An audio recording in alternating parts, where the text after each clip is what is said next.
Hola, hola, bienvenidos a Ministerio Nuestro Héroe es Jesús. ¿Me escuchan de lejos o de cerca? ¿Me escuchan? ¿Me escuchan bien? Que la semana pasada me escuché que el audio estaba como más bajito y era que el micrófono estaba más abajo. Se Buenas noches escucha a bien. todos. Buenas noches a todos. Hoy es noviembre 27 del 2023. Así que vamos a despegar en el nombre de Jesús con la continuación, ¿verdad? Del tema que hemos estado discutiendo, que empezamos la semana pasada, que es el tema del mensaje a las iglesias que están a las 7 iglesias que están en el Apocalipsis, ¿ok? Vamos a hacer un resumen rapidito para ir calentando motores de lo que se discutió la semana pasada, ¿ok? Nosotros pues definimos qué es el Apocalipsis, sabemos que se conoce como revelación, ¿verdad?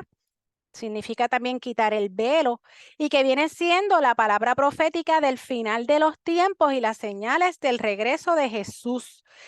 Bien importante, los que vayan a estudiar el Apocalipsis por completo. Ese libro se estudia en conjunto a otros libros que están en el Antiguo Testamento, como lo son, por ejemplo, Daniel, Zacarías, ¿verdad? Dependiendo dónde tú estés estudiando, pues hay unos libritos que hay que ir allá atrás, ¿ok? Leímos el primer capítulo que describe a Jesús glorificado, ¿verdad? Cómo lo va describiendo con detalle, que sus ojos eran como llamas de fuego, que sus pies como bronce bruñido.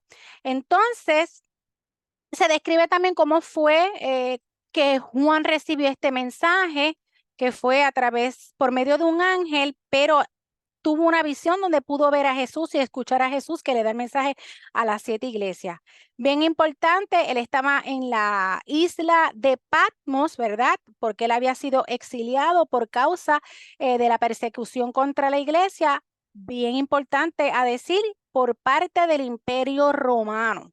Y se dice en la historia que en aquel entonces estaba bajo el mando del emperador Domiciano y se dice que era muy cruel.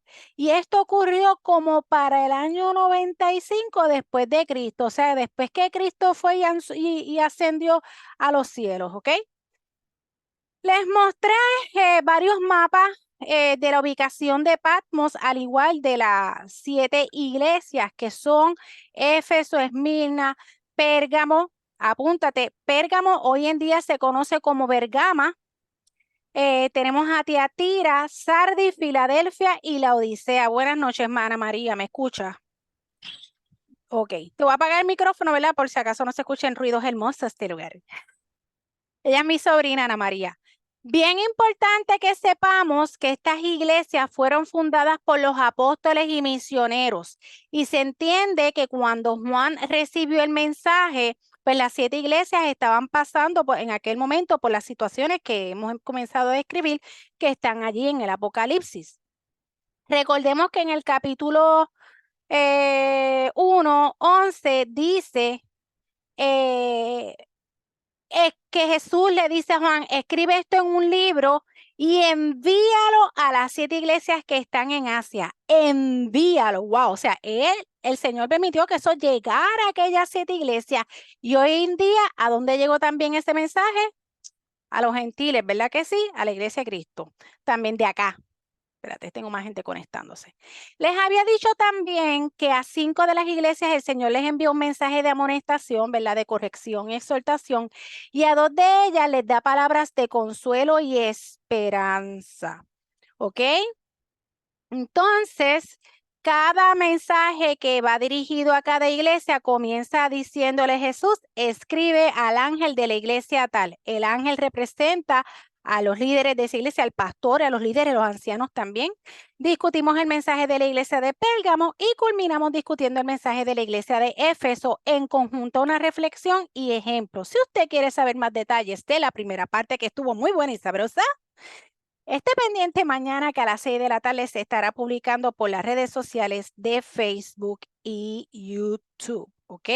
Así que dicho esto, vamos a despegar, ¿verdad? Con el tema. Déjame darles a ustedes aquí un share para refrescar memoria. Ven eso allí, ¿verdad? Miren el mapa. Esas son las 7 iglesias que están en Asia Menor. Ven que no están muy distantes una de la otra, están como más cercanas. Y la iglesia que vamos a estar discutiendo hoy es Tiatira. Tiatira, ¿ok? Esa iglesia, le digo desde ahora, que yo juraba desde el principio, que yo, que yo iba a discutir 2 iglesias. Y el Señor me dijo, no, mamita, tú no vas a coger, no vas a poder explicar 2 iglesias porque esta tiene tela que cortar. ¿Ok? De los 7 mensajes de las 7 iglesias, el mensaje de la iglesia de Tiatira es el más extenso. ¿Ok? Vamos para Apocalipsis 2, 18, 29. Apocalipsis 2, 18, 29. Y dice así, este es Jesús hablando a la iglesia de Tiatira. Y escribe al ángel de la iglesia en Tiatira, bueno, diciéndoselo Juan, el Hijo de Dios, el que tiene ojos como llama de fuego y pies semejantes al bronce bruñido, dice esto. Yo conozco tus obras y amor y fe y servicio y tu paciencia, y que tus obras postreras son más que las primeras. Pero tengo unas pocas cosas contra ti, que toleras que esa mujer Jezabel que se dice profetiza, enseñe y seduzca a mis siervos a fornicar y a comer de cosas sacrificadas a los ídolos. Y le he dado tiempo para que se arrepienta, pero no quiere arrepentirse de su fornicación. He aquí, yo la arrojo en cama y en gran tribulación a los que con ella adulteran, si no se arrepienten de las obras de ella. Y a sus hijos heriré de muerte, y todas las iglesias sabrán que yo soy el que escudriña la mente y el corazón, y os daré a cada uno según sus obras. Pero a vosotros y a los demás que están en Tiatira, a cuantos no tienen esa doctrina y no han conocido lo que ellos llaman las profundidades de Satanás, yo os digo, no os impondré otra carga, pero lo que tenéis, retenedlo hasta que yo venga. Al que venciere y guardare mis obras hasta el fin, yo le daré autoridad sobre las naciones y las regirá con vara de hierro y serán quebradas como vaso de alfarero, como yo también la he recibido de mi Padre, y le daré la estrella de la mañana. El que tiene oído, oiga lo que el Espíritu dice a las iglesias. Lo vamos a ir explicando, ¿verdad? Por fracciones. Bien importante para que sepan un poquito de Tiatira. Hay eruditos, hay maestros que dicen que significa la que tolera el pecado, la que no se cansa de sacrificar. Repito, la que tolera el pecado, la que no se cansa de sacrificar. Y actualmente esa iglesia, esa ciudad se llama Aquisar. Aquisar, A-K-H-I-S-A-R. Aquisar. Y está ubicada a unos 65 kilómetros al sureste de Pérgamo, que ya ustedes vieron el mapa, que no están tan distantes las iglesias. Era reconocida por su gran comercio y fabricación de telas preciosas de lana y púrpura. El púrpura lo usaban mucho la realeza para las capas que se le hacían. Y en Hechos 16:14 se menciona a una tal Lidia que era vendedora de púrpura que se convirtió a Jesús por medio de una predicación de Pablo. ¿Ok? Allí en Tiatira había un templo al dios Apolo y otro a Diana Artemisa, que explicamos la semana pasada que Diana y Artemisa es lo mismo. En esa ciudad se dice que había mucho ocultismo, que se hacían se adoraban muchos dioses, se hacían festivales promiscuos, ¿ok?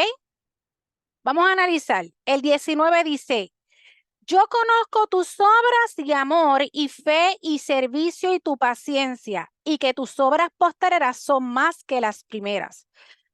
Comencemos diciendo que esta iglesia Dios la elogia porque pues por su amor, fe, servicio y paciencia. Eso está bien claro ahí, eso no hay que explicarlo, ¿ok? Y eso es una de las virtudes que tienen que tener todas las iglesias. Y le señala que sus obras postreras son más que las primeras, o sea, dando a entender que ha crecido. Si él está diciendo tus obras postreras son más que las primeras, quiere decir que ha habido un avance en algún área, ¿ok? Viene y le dice, luego le señala el problemita. Pero tengo unas pocas cosas contra ti, que toleras que esa mujer Jezabel, que se dice profetiza, enseñe y seduzca a mis siervos a fornicar y a comer cosas sacrificadas a los ídolos.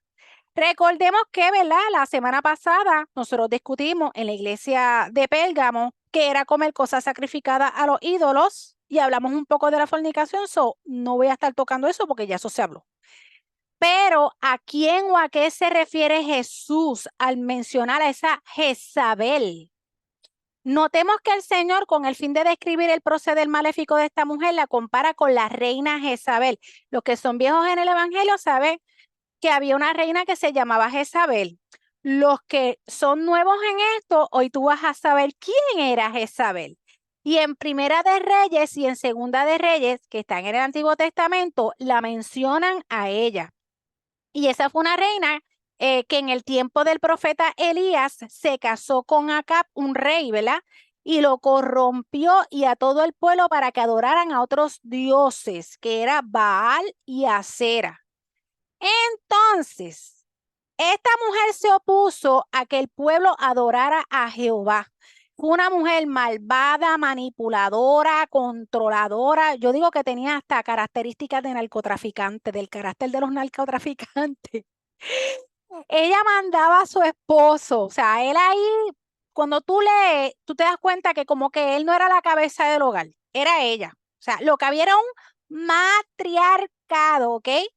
Y ella se involucró en la matanza de profetas de Jehová. Incluso mandó a matar al profeta Elías cuando se enteró que éste había matado a los profetas de Baal, ¿verdad? De otros dioses.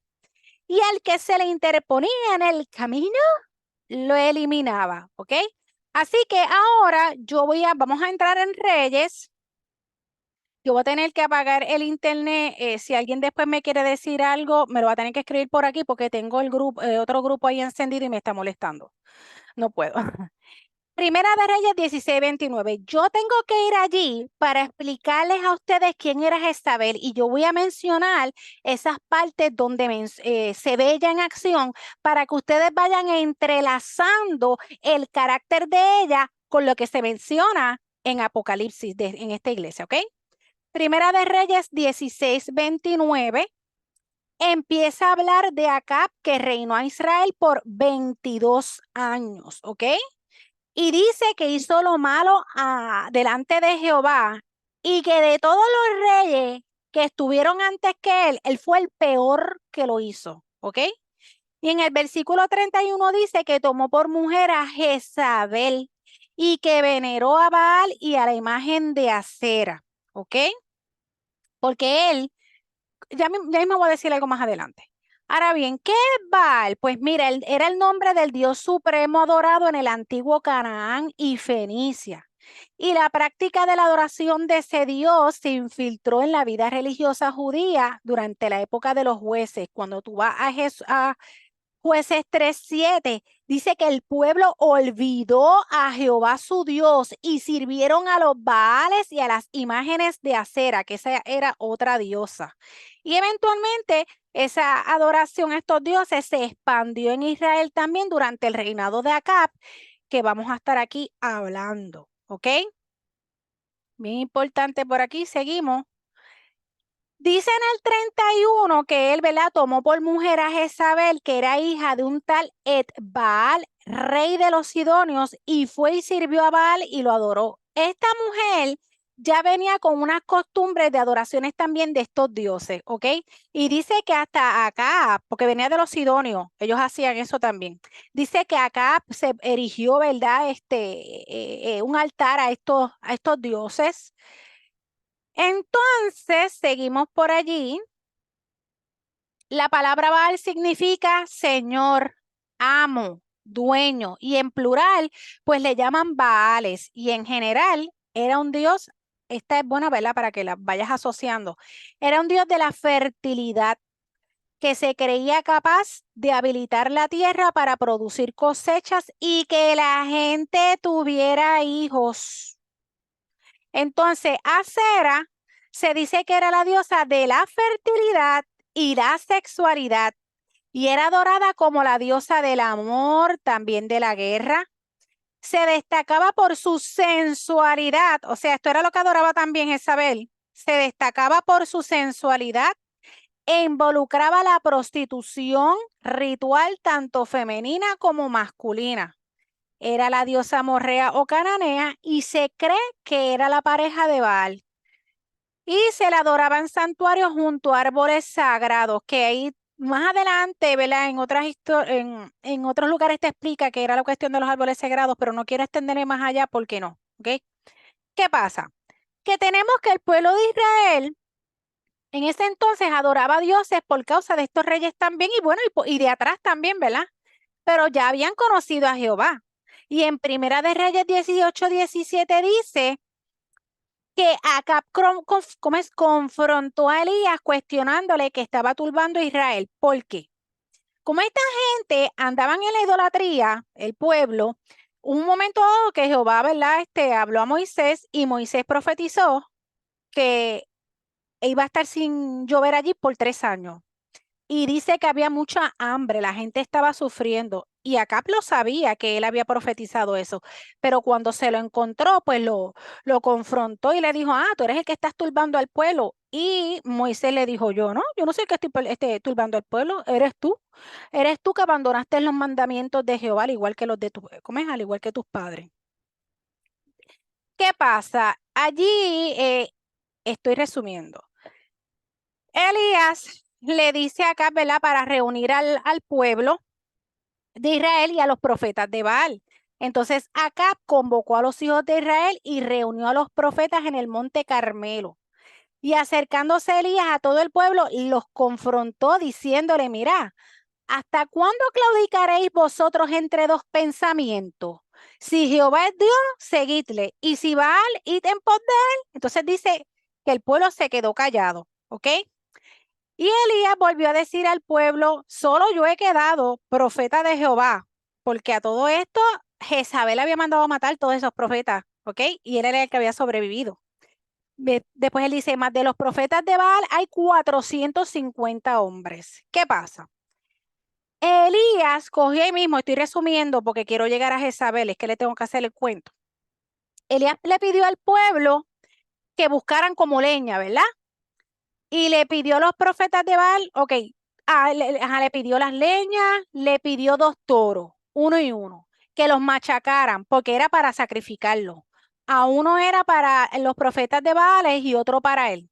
Y él viene y le dice, dale, pídanle al Dios de ustedes a ver si consume este animal.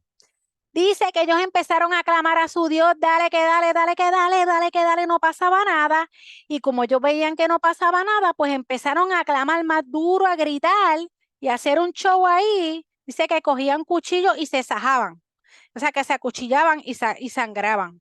Y mientras tanto, por el otro lado, porque da risa, Elías los gufea, empieza a gufiarlos y a decirle cosas del Dios de ellos. Hasta que cuando tocó el turno de él, ya le había hecho una zanja alrededor de lo que iba a ser quemado. Incluso mandó a echar 3 cántaros de agua. Y él clamó a Jehová y Jehová consumió el holocausto al punto que dice que lamió hasta el agua, ¿ok? Todo se lo llevó, ¿ok?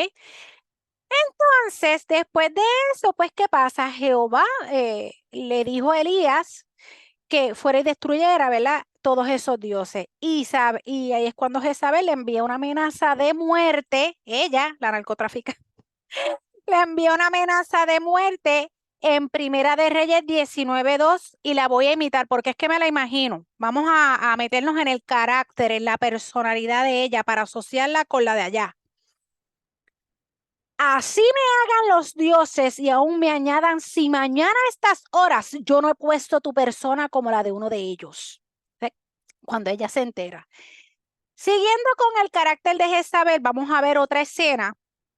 Que en una ocasión su esposo Acab le pidió a un rey que se llamaba Nabot, mira, que le diera unas tierras, una viña, ¿verdad? Eso está en Primera de Reyes 1 al 29 completo, te lo dice.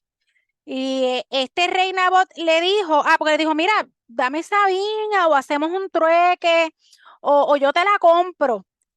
Pero este rey viene y le dice, guárdeme Jehová de que yo te dé a ti la heredad de mis padres. O sea, como quien dice, Dios te libra que yo te dé a ti la tierra de mis padres. ¿Ok?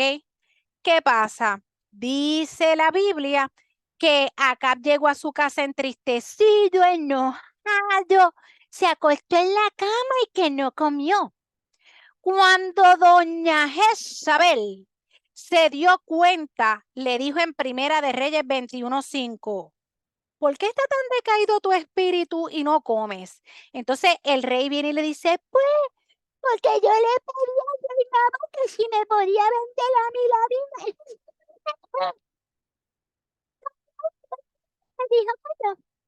Entonces, en el 7, es que yo me lo imagino, en el 7, ella viene y le dice, ¿eres tú ahora rey sobre Israel? Levántate y come y alégrate. Yo te daré la viña de Nabot de Jezreel. ¿Ves cómo era ella? Y dice más adelante que ella mintió y conspiró para que mataran a ese rey, y así ocurrió. Eso está en Primera de Reyes 21:8 al 13. ¿Tú sabes lo que hizo esta mujer? Cogió, hizo una carta a nombre de Acab, de su esposo, y la selló como si fuese él, y le mandó a pedir a unos ancianos allá que buscaran unos testigos que dijeran que el rey Nabot, el que no le quiso vender la tierra o darse o intercambiarla, que dijeran que le había blasfemado contra Jehová y contra el rey. Y pues, ¿qué pasó? Lo mataron. Entonces, cuando Jezabel se enteró de eso, fue a donde Acab y le dijo, levántate y toma la viña de Nabot de Jezreel, que no te la quiso dar por dinero, porque Nabot no vive, sino que ha muerto. Y pues, oyendo eso, Acab fue y cogió lo que quería, ¿verdad? Esta mujer era mentirosa, chanchullera, falsificó documentos, era de armas tomar. Ella era de armas tomar, ¿verdad? Vayan, ¿verdad? Recopilando esa información de lo que le llaman por ahí el espíritu de Jezabel, que hay cristianos que dicen que eso no existe, sí existe, ¿ok?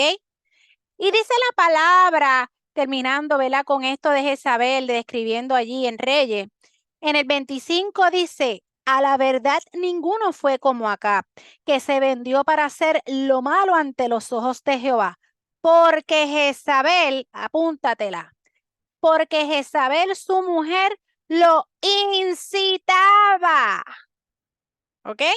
Y él fue en gran manera abominable, caminando en pos de los ídolos. Incitaba. Era labiosa, insistente, persistente. Y estoy segura que era incisiva. Incisiva es cuando metes puya, ahí. Ahora bien, cuando vamos a Apocalipsis 2:20, donde dice, pero tengo unas pocas cosas contra ti, que toleras que esa mujer Jezabel, que se dice profetiza, o sea, se estaba haciendo pasar en aquel entonces allá, volviendo acá a Apocalipsis, a la iglesia de Tiatira, que se dice ser profetiza. O sea, esta era una falsa profetiza, ¿ok? Enseña y seduzca a mis siervos a fornicar, ¿ok? Y a comer cosas sacrificadas a los ídolos. O sea, que enseñe. O sea, esta mujer tenía todas las características de Jezabel, pero ella enseñaba dentro de la iglesia una falsa doctrina y seducía, incitaba a que fornicaran, ¿ok? Y lo de comer cosas sacrificadas a los ídolos ya lo sabemos, ¿ok? O sea, que uno de sus atributos, recalcando, era seducir, era incisiva, era persistente, era labiosa, tenía un espíritu fuerte de sensualidad, y ese espíritu no ha muerto, porque hoy día existen iglesias así.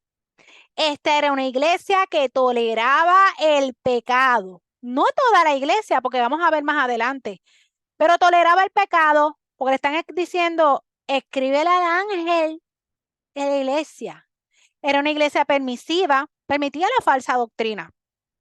No importa lo que hagas, Dios te va a perdonar, aquí todo es amor, hacerte sentir bien. O sea, la influencia de esta mujer era tan fuerte que al que estaba débil lo iba a hipnotizar. O sea, si tú no te documentas cada día la palabra del Señor, te vas a quedar como un ignorante, un neófito y te van a comer los dulces, te van a manipular, ¿ok? Hoy vengo fuertecita, ¿sabes? Por si acaso están advirtiendo. Ustedes me conocen, ustedes son una chulería. Ok, he sabido ver en estos días postreros ministros así en el púlpito que con sus bocas y manera de vestir seducen a la congregación con ese evangelio barato de relax, todo está bien, Dios es misericordioso, la gracia de Dios, que si somos libres en Cristo, yeah, right, ajá, sí, vayan evaluando. A usted nadie le va a comer los dulces ahora. Porque con este mensaje de las 7 iglesias, tú sabes lo que le refresca el Señor a uno y dónde ubica a uno, cómo sintoniza a uno para uno tener seguridad, ¿verdad? Y el discernimiento que comienza a entenderse a través del conocimiento. Aleluya. Si somos libres en Cristo, ¿verdad? Sí somos libres en Cristo, pero teniendo en cuenta que nuestra libertad no sea ocasión de caer al débil. Mira, mira, ustedes van a ver que yo voy a estar contando muchas experiencias porque el Señor me ha permitido a mí de muchos años ver cosas. Ver cosas no es que sea para murmurar, para alertar, para aprender y para que uno no lo haga. Si algún día, yo no sé qué va a hacer Dios con mi vida, pero y si algún día Dios me entrega a mí una iglesia física, presencial, yo sé que esas cosas yo no las voy a hacer, ni las puedo hacer. Y ni ninguno de ustedes, aunque no sean pastores, pero son líderes, no las deben de hacer. O también para estar pendiente de lo que ocurre. Ya estoy adelantando el mensaje final. Vamos para allá. Yo en una ocasión pude ver la esposa de un pastor que al principio no lo notaba, pero como que no tardó mucho en empezar a retollar ciertas características que en un momento dado yo dije, imposible, no puede ser que tenga algo del espíritu de Jezabel, me dije yo en mi mente, porque le voy a decir una cosa. Hay personas que el espíritu rápido a veces te muestra, te las descifra rápido. Hay otras que Dios también permite que con el tiempo te vayas dando cuenta de las cosas, porque hay personas que tú no las conoces rápido. Hay personas que al pasar el tiempo, tú le ves la costura. Tú te vas dando cuenta quién es quién. Y podía ver que había cierta sensualidad, porque había momentos dados que en ese lugar, pues, había mujeres que se vestían con trajes largos, habían ciertos días que no venían con sus trajes largos, venían con pantalones pero adecuados, holgados, lo más nice. Pero podía ver que cuando había más domingos que se iba con trajes largos, pues, porque uno no es boba, tú te das cuenta. Y cuando tú conoces de dónde viene la cosa, de dónde vienen, cuál es el background o cuál es la línea que ellos siguen, pues ya tú sabes. Este, pude notar en una ocasión, en más de una ocasión, que llegó a venir con un pantalón, que no hay problema que tú te pongas un pantalón, pero cuando tú estás en el púlpito, tú tienes que saber qué pantalón, o sea, cómo es, no es la tela, es cómo es el pantalón, ¿verdad? Ok, está bien. Era una persona bastante proporcionada, tenía un cuerpo hermoso, y podía ver que, pude notar que cuando en ese día estaban las que se vestían con traje largo, ella pues indirectamente las criticaba, porque la gente no es boba, porque más de una persona se dio cuenta y las tildaba indirectamente, porque los tradicionalistas, los legalistas, que si usan el uniforme, iban por esa línea, el uniforme. Entonces tú podías notar que ella quería venir a romper, como que no quería que en la iglesia vinieran así. Quería que vinieran como ella, ¿entiendes? Y yo, pero ¿y qué es esto? Y había momentos cuando cogía el micrófono y los movimientos que hacía para adelante y para atrás. Y yo, ¿qué? Un momento dado que aquello me hizo ¡vum! Y yo, ¿qué es esto? Tú sabes, mira, esto no es de traje ni de pantalón. ¿Qué te pasa? Me vas a escuchar media mexicana. ¿Qué te pasa? ¿Cómo uno va a estar jugando a la gente si se pone un traje? Mira, pues dale gracias si se puso un traje. Y no vino enseñando los escotes y la ¿Ah? Bueno, dije una mala palabra por si acaso. O sea, me salió un chin, chin, chin, pero no dije mala palabra. Hello. Pero anyway. Y pues podía ver que estaba vendiendo un evangelio que era barato, ese evangelio relax, cómodo. Y esa persona tenía un matriarcado, ¿sabes? ¿Sabes por qué tiene un matriarcado? Porque yo me daba cuenta que cuando el esposo hablaba en las reuniones, después de 3 oraciones, ella lo interrumpía y le robaba todo lo que le iba a decir, se lo robaba a ella y lo decía a ella, y uno, pero ¿y qué es esto? Y él ahí, tú puedes ver que le daba la razón a ella. Tú te das cuenta cuando hay un matriarcado. Le estoy dando ejemplo y ahí está el ejemplo de Jezabel con lo de acá. Para que usted vea que las historias, todo lo que pasa en la Biblia, sirve. El Señor lo da para temperarlo a la actualidad. Hoy día es lo mismo, pasa.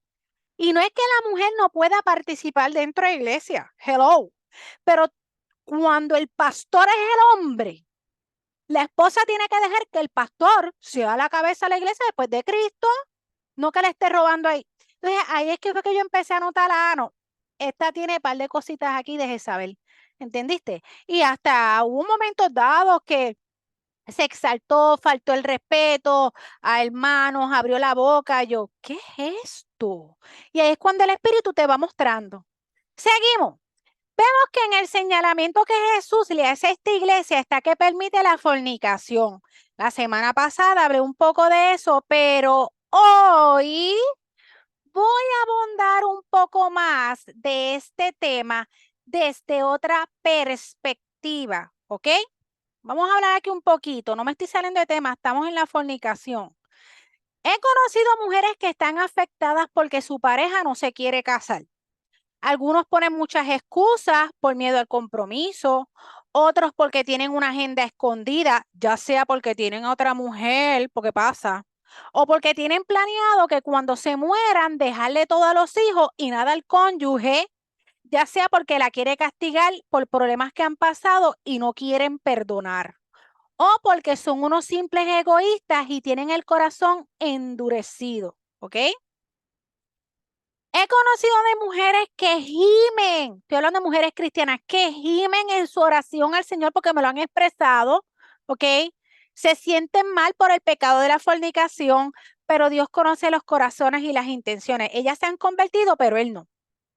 Pero como dice la Biblia, a los fornicarios y a los adúlteros los juzgará Dios. En Hebreos 13:4 dice eso. Una vez conocí un caso en donde los dos ya habían aceptado al Señor, estaban conviviendo, no se habían casado, llevaban muchos años juntos con hijos, pero él no se quería casar por miedo, escúchate esto, a que le quitaran el dinero por incapacidad porque como ella trabajaba. Pero déjenme decirle que la incapacidad de él no era física. Bueno, mira, incapacidad, mira, se la habían puesto como mental y era que su mamá, cuando él era pequeño, le decía que se hiciera pasar por loco para poder acogerse a los beneficios económicos. Una persona que para colmo trabajaba con brujería. Y a todo esto, su mujer sufriendo, y en un momento dado lo confronté a él, ¿verdad? De una manera nice, tú sabes. Lo confronté a él con la fe, porque él estaba creyendo en Dios y todas esas cosas. Yo lo confronté con la fe, porque él para los efectos de la se había convertido. O sea, ¿en dónde está tu fe? O sea, Dios no los va a desamparar y aún así él tenía duda, ¿ok? En una ocasión, siguiendo con este caso, vino un ministro a esta iglesia donde ellos se congregaban, que conocía la condición en que conocía, los conocía a ellos, que había compartido con ellos en varias ocasiones, pero también conocía la condición en que ellos se encontraban. Y de momento salió diciendo delante de todo el mundo que Dios los casaba ahí desde el púlpito. No, Dios los casa, bla, bla, bla, bla. Eso fue así, bla, bla, bla, bla, bla, como para alivianarle cómo se sentían. Pero resulta que eso no es así. Eso no es así.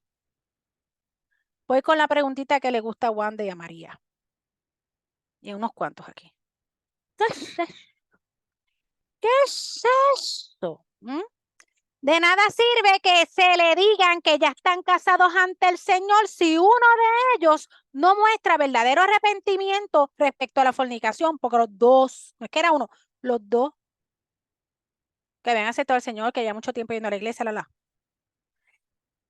Y en ese caso, él, digo el arrepentimiento de parte de él, porque ella ya estaba sufriendo, pero él La decisión de casarse es algo que tiene que salir del corazón de la persona, más el arrepentimiento del pecado de la fornicación. Aparte de que aún así diciéndoles de boca que ya estaban casados ante el Señor, esta pareja, él continuaría cometiendo fraude, él cometería fraude porque trabajaba por debajo de la mesa él también. ¿Entendiste? Aún sin casarse, él estaba trabajando por debajo de la mesa, estaba recibiendo los beneficios de él y ella trabajaba. Y al cielo no entramos siendo fraudulentos porque eso es robar. ¿Entienden por qué yo en un momento dado lo confronto a él con la fe? Porque si él tuviera fe, Dios se las ingenia para que no le falte nada en la casa. Lo importante es, mira, nos arrepentimos de corazón, se enmienda el error y se empieza de nuevo. Eso es lo que quiere el Señor. También conozco de personas nacidas y criadas en el Evangelio que me han dicho, anduve en fornicación por mucho tiempo, tuve muchas parejas y me sentía mal. Sin embargo, cuando me casé, todo cambió, ahora siento gran alivio. En las iglesias, mírate esto, eso eran miembros de una iglesia, ¿ok? Ellos no eran personas malas, ¿verdad? Quiero aclarar esto, que su corazón no era que querían ser, y la muchacha sufría mucho, pero él estaba todavía como que muy aguantado, aferrado su fe estaba debilitada. Solamente traigo ejemplos de vida real. En las iglesias no se puede tolerar la fornicación. No, no, no es que se expulse a la gente, porque ya yo hablé algo de Pablo la semana pasada, que voy a hablar un poquito de eso ya mismo. En la iglesia, lo que respecto a lo de Tiatira, es que no se enseñe que se puede fornicar. Ese es el tema allí, que no se enseñe que se puede fornicar y ser cristiano al mismo tiempo. ¿Tú te imaginas que en tu iglesia te enseñen, te apoyen, digan que se puede, se puede? No. O sea, no es lo mismo cuando soy apenas nueva en una iglesia en donde ignoro muchas cosas que están mal por falta de conocimiento. Tampoco estoy diciendo que si te bautizas te quedes en la condición de fornicario. ¿Ok? Esto es poco a poco. Yo sé que son temas delicados y son muchas cosas de las que se puede hablar. Muchas veces un buen pastor sabe la condición en la que se encuentran sus ovejas, pero avalarle el pecado y aplaudírselo, ¿verdad? No, o sea, es mucho menos tomarse el atrevimiento de decir que la gracia y misericordia de Dios es una licencia para pecar. Tengamos mucho cuidado con eso porque la palabra no miente. Mira, la gracia nos permite hacer tantas cosas a los entendidos. Ayer el Señor me dijo, mira, la gracia hace muchas cosas, pero quiero que se gocen. La gracia, la gracia permite que te vayas a evangelizar donde hay oscuridad, a meterte allá. Es bien importante que los pastores expliquen a cabalidad en qué consiste el bautismo. No me estoy saliendo del tema, porque a veces bautizamos a lo loco por ahí y no nos sentamos a explicarle en qué consiste el bautismo. Cuando la persona se bautiza, tiene que saber qué está haciendo. Es que yo me arrepiento de mis pecados.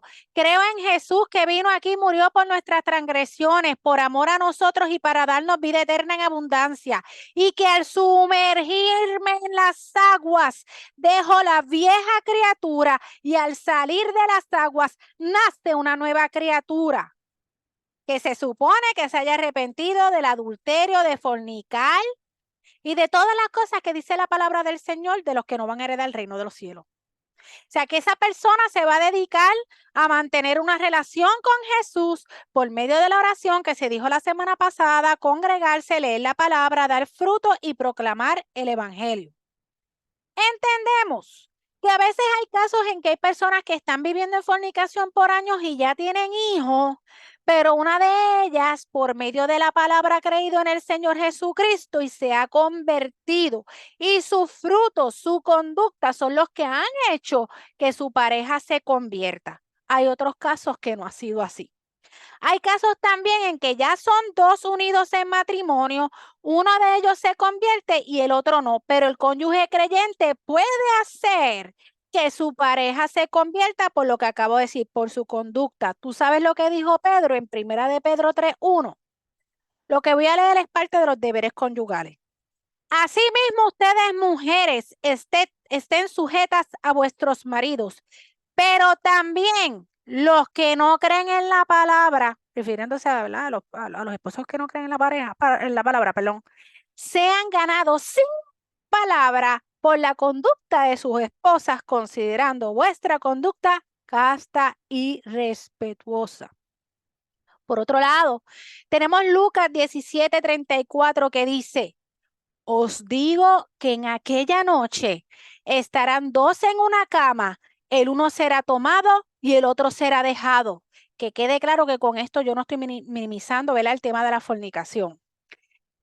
Pueden haber dos en la cama, pueden ser una pareja, pueden ser dos hermanos, pero si lo enfocamos en pareja, que tú puedes estar casado y el otro a lo mejor va a la iglesia contigo, pero a lo mejor está más perdido que un juevisco y a la hora de la verdad se queda. A veces hay maridos que van a la iglesia, pero realmente están más lejos del Señor que yo he sabido de casos que le han dicho a la mujer, yo soy capaz de olvidarme de esto y matarte, así mismo. Continuando con el análisis, hablé un poco de fornicación, ¿ok? En el 21 que dice, y le he dado tiempo para que se arrepienta, refiriéndose a Jezabel, Dios le ha dado tiempo para que se arrepienta, pero no quiere arrepentirse de su fornicación. He aquí, yo la arrojo en cama y en gran tribulación a los que con ella adulteran, si no se arrepienten de las obras de ella. Y a sus hijos heriré de muerte, y todas las iglesias sabrán que yo soy el que escudriña la mente y el corazón, y os daré a cada uno según vuestras obras. Vemos que el Señor muestra misericordia. Tiene misericordia porque le está diciendo, le estoy dando tiempo. O sea, vemos que el Señor muestra misericordia aún habiendo lo peor de lo peor en la iglesia, porque te la está comparando hasta con Jezabel, bueno, Jezabel, hello, que en este caso es el espíritu de Jezabel que fomentaba la idolatría, la inmoralidad sexual, entre otros. Sin embargo, detalla que no quiere arrepentirse de su fornicación. Era brava la cuestión. Y tristemente, así hay muchos dentro de la iglesia que andan como si nada, no se quieren arrepentir de corazón, ¿ok? Hay unos que sí, hay otros que no se quieren arrepentir de corazón, ¿ok? Hay unos que dicen, pues, ay, Dios es misericordioso, me la va a dejar pasar, hay otros peores que yo. Y hay otros que están en rebeldía y tienen estupor porque están entregados a una mente reprobada para hacer cosas que no convienen. Romanos 1, 18, 32. Mira, yo conozco de un caso de un hombre que lleva años luz en la iglesia, que ha brincado como cabra en iglesias y conoce de la palabra del Señor, sabe mucho, tiene un ministerio que sabe mucho de la palabra, pero un tiempo tiene una mujer, otro tiempo otra mujer y está en fornicación normal, está normal. Para él no está pasando nada. Él jura que él está bien. Y eso es bien triste cuando un cristiano deja de tener convicción de pecado, perdóname, pero está frito. Hay personas, hay cristianos que han hecho un hábito de vida de sus pecados, ¿ok? Y ese es uno. O sea, cuando a la persona no le importa nada, eso a Dios no le agrada. Ya cuando la persona sufre, no quiero esto, Dios sabe cómo trabajar con las personas. Conocí de un caso que este ministro le estaba haciendo infiel a su esposa con una hermanita de la iglesia y tenía un familiar que lideraba una iglesia. Un día le dijo que lo dejara cantar en su iglesia y su familiar le dijo que no por la condición en la que se encontraba. ¿Usted sabe lo que le dijo este hermanito? Que era casado, que llevaba 20 y pico de años con la chilla, la hermanita de la iglesia. ¿Sabe lo que le contestó al familiar que era ministro porque no lo dejó predicar en su iglesia? Ay, es que tú eres bien estricta. Una persona graduada de un instituto bíblico. Miren hasta dónde llega el descaro. ¿Usted se imagina a David hablándole hacia el Señor? ¿Tú te imaginas a David hablándole hacia el Señor? He aquí yo la arrojo en cama y en gran tribulación a los que con ella adulteran, y si no se arrepienten de las obras de ella, y a sus hijos heriré de muerte, y todas las iglesias sabrán que yo soy el que escudriña la mente y el corazón, y os daré a cada uno según vuestras obras. Cuando dice, he aquí, yo la arrojo en cama, refiriéndose a esa mujer Jezabel, se entiende que esa mujer, ¿verdad? el Señor le va a enviar una enfermedad, la arrojo en cama. Pues, se entiende que es una enfermedad, puede ser una enfermedad venérea, una demencia, un Alzheimer, no sé, pero en cama la va a arrojar. Y en Segundo de Reyes 9:37 te habla del final de Jezabel. El final de Jezabel, ¿sabes cuál fue? Bien estilo película. Estaba trepadita allá arriba, estoy haciéndote el cuento corto. De hecho, eso fue una profecía cumplida. La arrojaron de un lugar bien alto, cayó allí, se esparció la sangre, bajó uno de los que estaba allá arriba que tenía que ver con el asunto, se trepó en los caballos, le pasó por encima, se metió para allá adentro a comer y cuando terminó de comer, lo que encontró fue más que la carabela, las manos y los pies, porque los pejos se la habían comido. Ese fue el final de esa mujer. Y en la parte donde dice, ¿verdad?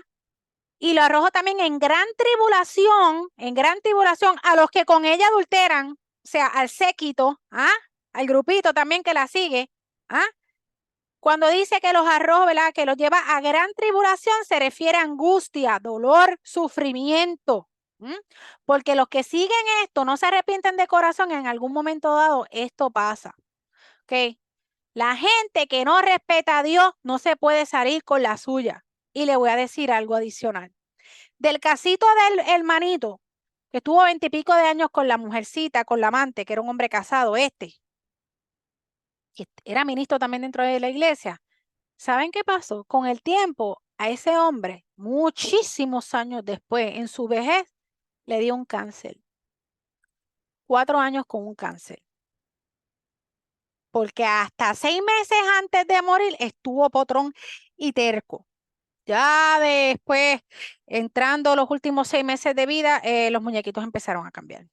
Ya su semblante era otro, estaba abatido, ¿ves? Para que tú veas el break que Dios le da a las personas aún, ¿verdad? Con una enfermedad. El 23 dice, y a sus hijos heriré de muerte, y todas las iglesias sabrán que yo soy el que escudriña la mente y el corazón, y os daré a cada uno según vuestras obras. Y a sus hijos heriré de muerte. La misma palabra lo dice, muerte, eso no hay que explicarlo. Y después dice, pero a vosotros y a los que están en Tiatira, que este es el que voy a analizar, a cuantos no tienen esa doctrina y no han conocido lo que ellos llaman las profundidades de Satanás, yo os digo, no os impondré otra carga, pero lo que tenéis, retenedlo hasta que yo venga. Quiere decir que en esa iglesia había un remanente, porque está diciendo, pero ustedes y a los demás que están en Tiatira, a cuantos no tienen, mira, no guardaban esa doctrina y no han conocido lo que ellos llaman las profundidades de Satanás, no os impondré otra carga. Quiere decir que hay un remanente dentro de la iglesia de Tiatira que es fiel porque no tienen esa doctrina. No hay ninguna objeción, el Señor no tiene ninguna objeción contra ellos, sino que lo que ya son, que lo mantengan. Cuando viene y dice, no os impondré otra carga, pero lo que tenéis retenerlo hasta que yo tenga. O sea, mientras tanto sigan como van, ¿ok? Lo están haciendo bien, ¿ok? Por último, y no he terminado, no he terminado, viene ahora un poquito aquí de mensajito.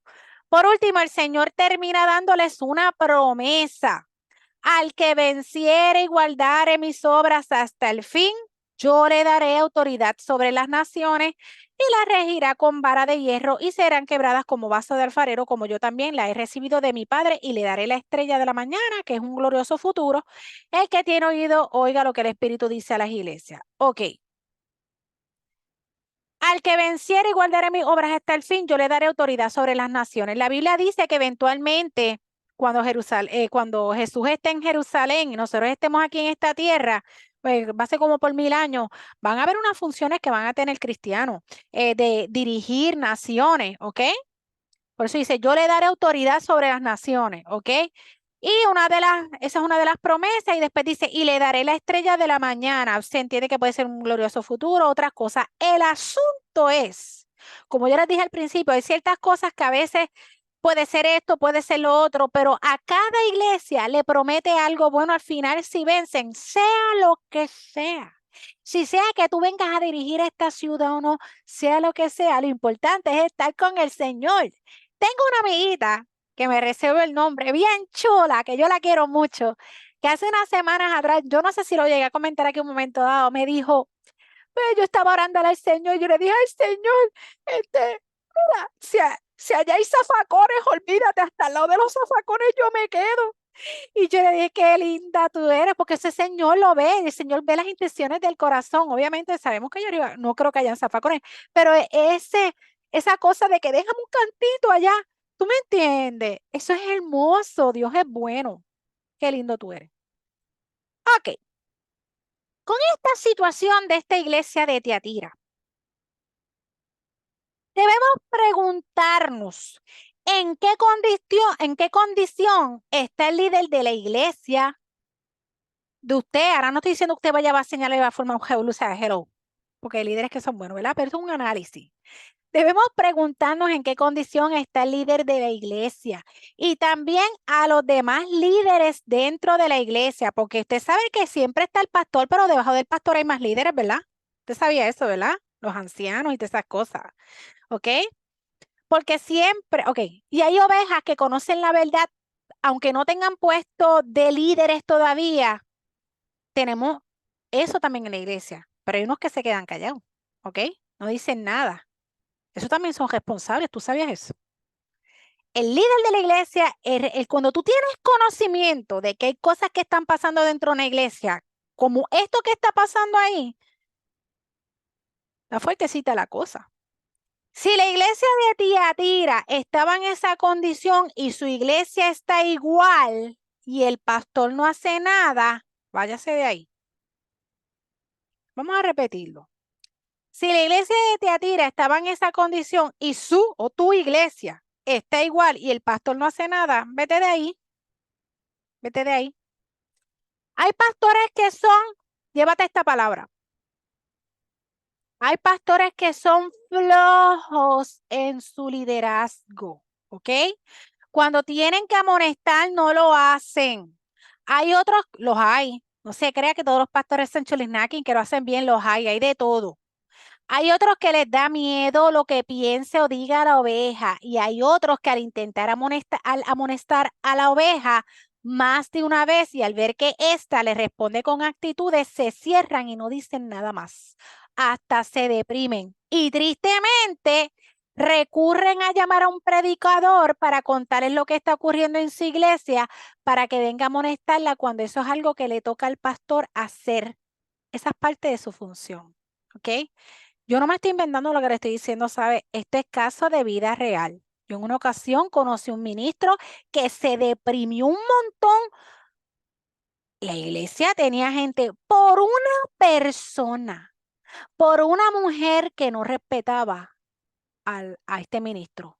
Se deprimió y no se atrevía a qué más decirle. Cogió, llamó a un ministro para que fuera a predicar en la iglesia, pero le contó el problema. Se le dijo, quiero que prediques de esto. Y era una amonestación. O sea, cuando eso le toca a esa persona, a veces hay amonestaciones que solamente llamar a esa persona aparte, no es para toda la iglesia, es llamar a esa persona y decirle, ¿verdad? Lo que está mal. He sabido también de ministros que se deprimen y siguen aguantando, ¿verdad? Las faltas de respeto de la oveja y malinterpretan también textos de la Biblia diciendo, tengo que dejar pasar la ofensa. Yo he escuchado también pastores decir, no, es que tengo que dejar pasar la ofensa y no hacen nada. O sea, uno perdona, pero no permite que ninguna oveja le falte el respeto. Hello. El pastor es una especie de supervisor aquí en la tierra para dirigir a la grey. Su cabeza es Jesús. Pero ¿qué hace el pastor? Dirigir a las ovejas, ¿ah? Verificar que lo estés haciendo bien, ¿ah? Cuando el pastor se resiste a amonestar directamente a la oveja rebelde, si es por miedo, está demostrando que es un líder flojo. Y así es como a veces quieren dirigir una iglesia. No entiendo nada. Y esto no se trata de que uno tiene que ser un guapetón, se trata de poner orden. Orden, así como pones orden en tu casa, en la iglesia también el pastor tiene que establecer orden. En Corintios, que lo mencioné la semana pasada, a Pablo le tuvieron que notificar en qué condición estaba la iglesia y este tuvo que interceder como 3 veces, ¿verdad? A través de unas cartas. ¿Pero por qué él intercedió? Porque él ya había fundado esa iglesia, pues él tenía una responsabilidad. Váyase, váyase a ese Corintio. Él fue y le escribió unas cartas ahí sabrosas y calientes y le dijo, mejor es que yo no vaya para allá, porque si voy para allá, léelo. Mire, si Dios lo puso a dirigir a usted una iglesia es porque Él sabe que usted puede hacerlo bien y ser efectivo en el pastorado. Esto es para los futuros pastores que me escuchen a mí en las redes. Ahora bien, hay pastores que permiten a ovejas que hagan lo que les dé la gana, porque como dan un buen diezmo, ayudan en la remodelación de la iglesia, se aguantan. Esto es caso de vida real, no te creas que le pasa a una iglesia, abre los ojos. Y yo supe de un caso así, ¿ok? Un hombre casado, el mismo hombre, que terminó dando cáncer, que por más de 20 años tocaba un instrumento musical y cantaba en su iglesia estando en adulterio y la amante era una hermanita que también cantaba y el líder de esa iglesia lo sabía. ¿Qué creen de eso? Y me consta que allí había otros líderes que predicaban que sabían lo que estaba ocurriendo. Había una ministra también, escúchate. Había una ministra también que era hasta la alcahueta del amante de este hombre. ¿Ustedes saben por qué ella era alcahueta también? Que ella también estaba en la misma condición. Ella le estaba haciendo infiel a su marido. ¿Usted cree que esas cosas no pasan? Mira el mensaje a las 7 iglesias que no mienten. Desde allá. O sea que esto no es nada nuevo. Esto no es nada nuevo, mi gente. No olvidemos que los pastores están para dar cuentas a Dios. Recordemos que los hijos del infierno se van introduciendo en las iglesias poco a poco, sigilosamente, y para eso es importante que el pastor esté apercibido y que sea, apúntatela, llévatela para siempre, y que sea valiente para corregir. El pastor no puede ser flojo, el pastor tiene que ser valiente también para corregir. Esa es una de las características. Sabemos también que en la iglesia va a estar la cizaña metida, eso lo sabemos. Ahora, a este punto no. La cizaña hay que tenerla bastante controlada. Y si se quiere pasar de la raya y no entiende, para afuera. Tienes que sacarla porque te va a continuar los demás, a contaminar, ¿verdad? A los demás. Te va a leudar la masa. El Señor no quiere a cobardes dirigiendo la iglesia. Repito, el Señor no quiere a cobardes dirigiendo una iglesia. No, ora. He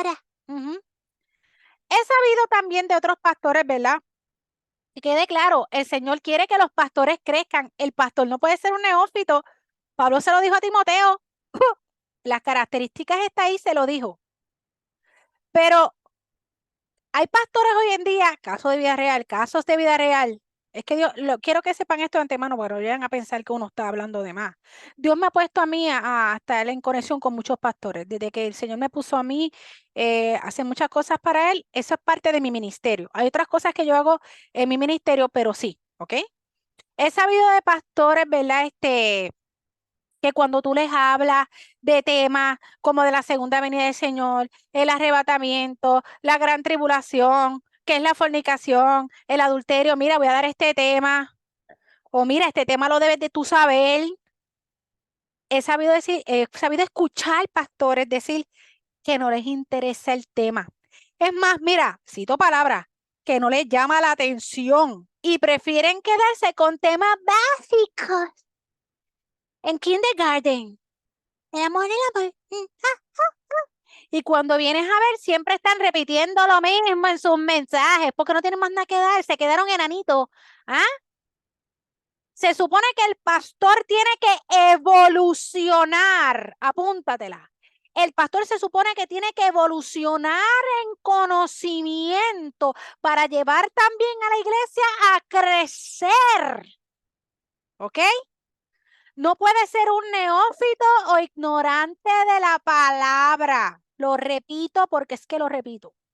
Se supone que el pastor tiene que evolucionar en conocimiento para llevar también a la iglesia a crecer. No puede ser un neófito o un ignorante de la palabra. Si es un ignorante de la palabra, si es un neófito de la palabra, Si cuando hay situaciones difíciles donde una abeja se le pone potrón y no hace nada y deja que la machaquen y la maltraten, ¿qué usted cree que va a pasar con esa iglesia? Yo, yo no quiero un pastor así. Yo quiero un pastor a mí que me rete con la palabra del Señor, que me anime a crecer. Eso es lo que tiene que hacer un pastor. Cuando un pastor tiene orden con las ovejas, hay orden en la iglesia y lo demás fluye. Y entonces la iglesia se acomoda al orden, se ajusta al orden, hay seriedad en el asunto.